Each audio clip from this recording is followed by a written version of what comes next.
dami ng pagbabago sa ating ibunan guys, oh.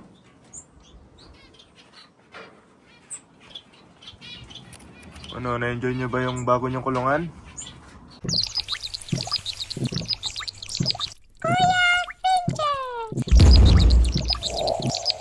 Hello ulit sa inyo mga kaibon, mga ka-fincher, mga ka-lovebirds. Ngayon gusto ko lang i-share sa inyo ang naging journey ng ating aviary dito. So, ito yung itsura niya nung ginagawa ko pa lang siya. Ito yung mini aviary natin, bagong bili ang mini aviary natin sa panahong yan. At nung una, yung pwesto na to ay madamo talaga siya. Talagang dinamuhan ko yan. Pinutol ko yung mga damo. Tapos sa ilalim ng mga masukal na damo na yon, madaming basura. So talagang napagod ako sa kakatanggal dyan. Tapos yung mga kahoy dyan ay galing lang yan sa mga tira-tirang kahoy sa construction ng papa ko, para hindi na kami gumastos. At yung damo dito, yung malaking bundok na damo dyan, yan yung mga tinanggal ko, mga basura yan. Tapos napaganda ko naman yung lupa ng aviary natin at hindi siya ganun ka dumi. Ang mahirap lang sa lupa niyan ay maraming ugat kasi maraming puno sa likuran namin. Tapos yan, naisipan ko magtayo ng aviary nun na ganyang kalaki kasi meron ng 3 posting nakatayo sa mga corner ng aviary natin. Yan yung pinakaunang kahoy na nakatayo dyan. So naisipan kong gawing aviary. Sa tingin ko ginawa nilang garahe yan nung una, kaya tapos inabando na. Kaya ginawa ko na lang siyang aviary. Tapos ayan nga, yung screen na yan binili natin ng $150 for 30 meters. So, medyo mura na yon. Nakatipid naman na tayo sa mga kahoy dahil libre lang naman yan. Tapos yung mini aviary natin, binili ko din yon ng $100 dito lang sa West Auckland. So, mura na din yon. At di na rin tayo nahirapan sa pag-pick up dahil napakagaan naman na aviary yan. Tsaka isa sa mga reason kung bakit ko ginawa itong aviary natin ay para na rin sa mga rare finches, dahil gustong gusto ko rin mag-alaga ng mga rare finches nun, katulad ng firefinch, cordon bleu, yung mga yan. Tsaka ang original plan ko ay i-breed sana dito yung mga dominant gene na zebra finches natin, katulad ng silver, creams, blackface, yon. Tapos yung breeding cage dyan sa gilid ay napanalunan ko yan sa Trade Me. Kaso napakamahal, no? Kahit luma na yung cage, na nagbid pa rin ako ng napakadaming pera. So medyo nagastusan ko yun ng marami, no? Na-inspire din akong gumawa ng ganitong kalaking aviary dahil nakilala nga natin yung mga big time breeder dito sa New Zealand, no? Dati kasi bumibili lang ako sa mga pet shop dito, tapos ang mahal ang benta ng pet shop, tapos hindi pa ganun kaganda na mga zebra yung tinitinda nila. Pero before kasi ako mag-start maggawa ng aviary natin, meron akong habing fish. So marami akong aquarium. Tapos before nun, meron na akong zebra finches talaga, pero isang pair lang, tapos pinaparami ko lang mga regular lang na zebra finches. Tapos ginawan ako ni Papa ng isang malaking cabinet breeding cage, tapos napuno ko yon. Tapos binenta ko rin lahat dahil nawili ako sa mga aquarium. Tapos nung nagsawa din ako sa aquarium, dami kong aquarium noon, tsaka mga isda, nagsawa din ako. Bumalik ulit ako sa hilig sa pag-iibon. Doon ako nag-start maghanap ng mga blackface. Dati hindi ko pa alam na mayroong mga silver at cream dito. Ang alam ko lang blackface dahil nakikita ko lang sa pet shop. Akala ko nga yun lang yung rare mutation nila dito noon. So nung nakikita ko yun sa pet shop, doon ako nag-start maghanap. So nag-search ako ng mga Facebook group. Tapos nakahanap nga ako ng finches group dito. Tapos sakto, nung nahanap ko, magmi-meeting sila. Meron nakalagay doon, naka-schedule na meeting nila. Sabi ko, I would like to join, sabi ko. Tapos, sabi nila, yes, you're free to join. You're free to join us. Tapos nag-meeting kami mga 1 hour away sa bahay namin dito. Tapos daming ko nakilalang breeder doon. Nagbe-breed sila ng mga rare finches. Mostly rare finches ang samahan na yun eh. Mga far finches, cordon bleu, Cuban, plumhead, mga ganyan. Pero ang pinunta ko talaga doon ay para makahanap ng mga breeder ng zebra finch. So meron akong nakilala doon, dalawa. Si Alan Freer at saka si Adrian Duplessis. So yung Alan Freer, yan yung parang naging mentor natin dito, no. Napakabait nun. Sabi niya, meron akong mga cream silver pero wala akong blackface. Sabi niya, dati meron akong blackface pero hindi ko sila nagustuhan kasi hindi sila ganun kaganda na ibon kasi hindi pa sila ganun ka-improve, no. Dahil yung mga binibreed niya, mga show zebra, mga pang show, pinanglalaban niya yon. Tapos yung linyada niya maganda rin, malalaki. So sabi niya, sige, bebentahan kita, tulungan kita, bigyan kita ng mga silver at creams. So bumili nga ako noon. Doon nagmula yung una kong silver at mga creams. So napakabait niya, lagi akong pumupunta sa bahay nila noon. Tapos tinutulungan ko siya sa mga gawang bahay nila, naglilinis. Tapos tinuturuan niya ako mag-alaga ng ibon, kung paano yung tamang pagbibreed, mga ganyan. So napakabait niya.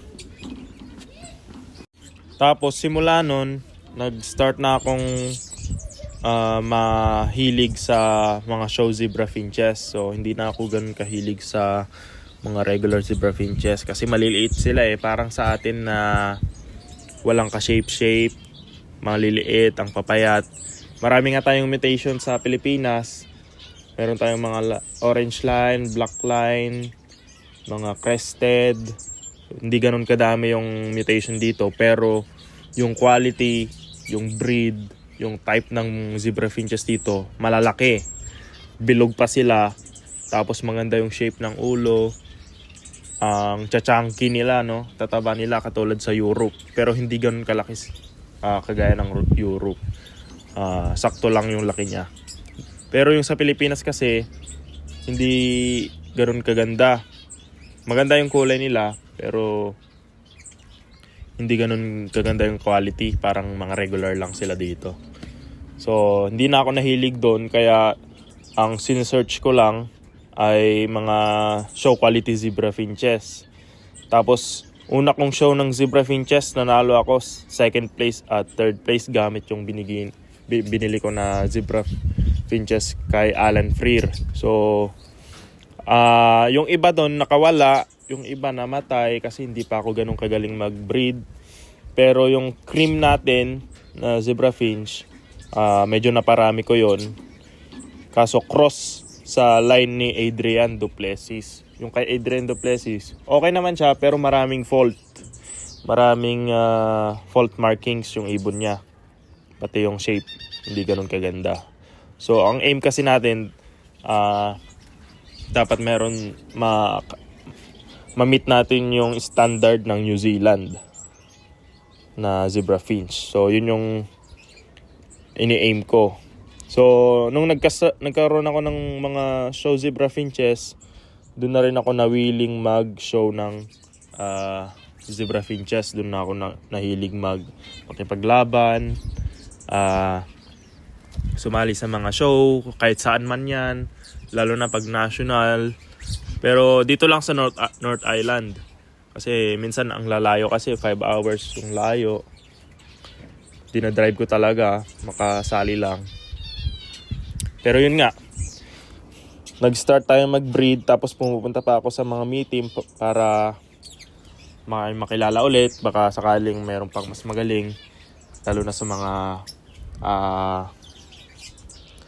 shows, bird shows. Tinanong ko si Alan noon kung sino pa yung magaling mag-breed ng zebra. Sabi niya si Peter Russell.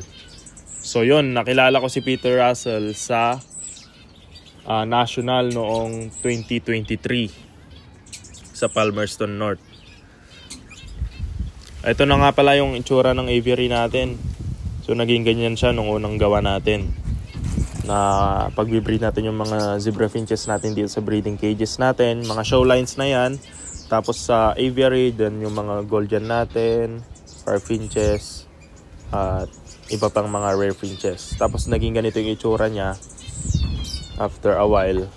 Tapos pinalitan ulit natin yan, no? Para ma-accommodate yung mga zebra finches natin na galing kay Peter Russell. Kasi nga, ang gaganda, siya yung top breeder talaga ng zebra finches dito sa New Zealand. Siya yung laging champion sa mga bird show. Mahirap siyang talunin. So sabi ko, bumili ako sa kanya. Nakakuha tayo ng mga ilan. Nung una, isang pair lang. Pero hindi ko na-breed kasi nga, pang aviary sila. So binibreed niya yung mga ibon niya ng aviary. Hindi sila sanay sa breeding cages. So una tinry ko breeding cage. Nagbe-breed naman kaso infertile.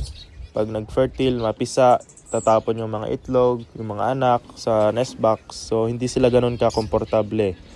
Hindi katulad yung linyada ni Alan Freer na sanay sa small breeding cage. Kaya naisipan kong gawing 6 flights itong aviary natin para ma-accommodate at ma-breed natin itong mga line ni Peter Russell. So meron na tayong mga ilang line sa kanya, no? Meron tayong 4 na pair ata ng fawn, creams, tapos 4 mga 2 pair ng gray sa kanya. So yun, siya yung magaling talaga na breeder dito.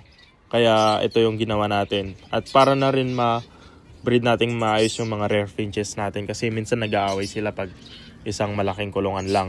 So ito, mayroon tayong mga divider. May sarili-sarili silang flights. So mas makakaano sila. Mas makakapag-breed sila ng maayos. Makakapag-focus sila. Kasi yung mga rare finches, kapag meron silang sariling uri sa isang flight, sabihin nating 2 yung pair ng far finches mo, mag-aaway lang sila. So kailangan sa each flight meron kang tagi-isang species ng bird. So meron kang isang pair ng cordon, meron kang isang pair ng fires. Kasi nagiging territorial lang naman sila sa kalahi nila. Parang zebra finches. Pero yung number 1 rule daw sa zebra finches, pag nagbe-breed ka ng colony, huwag ka daw maglalagay ng 2 pair. Dapat 1 pair per flight or more than 2 pairs para hindi sila ganun ka-territorial. Kasi pag 2 pair lang daw, mag-aaway lang silang lagi. So kailangan mas marami doon or isang pair lang. E di nakilala natin si Peter Russell. Meron na tayong mga nakuhang show line sa kanya. Ito na nga, binibreed natin sa bago nating aviary. Kung hindi nyo pa napanood guys, panoorin nyo kung ano yung mga alaga natin dito sa aviary natin. So in-upload ko siya before sa video na to. So check nyo na lang yung channel ko. At kung hindi pa kayo nakasubscribe, please subscribe naman po kayo dyan.